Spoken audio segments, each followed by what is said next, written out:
kamu udah lama belum di sini? Kalau ibu bapakku udah dari lama. Kalau aku semenjak aku putus sekolah. Kamu putus sekolah? Iya Putri. Aku cuma tamat SMP aja. Kalau rumah kamu di mana? Aku nggak punya rumah. Terus kamu tidur di mana dong?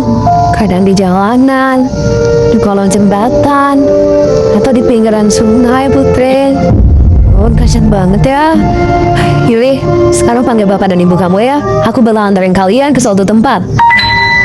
Kemana Putri? Udah, kamu ikut aja ya. Selamat datang di rumah baru kalian. Beneran ini buat aku? Putri, ini beneran deh. Putri beliin bapak rumah deh. Ini ibu gak mimpi kan deh Putri. Enggak kok bu, rumah ini beneran buat kalian semua. Semoga kalian betah ya tinggal di sini. Putri, makasih ya Putri. Makasih banyak ya Putri. Iya sama-sama Yuli.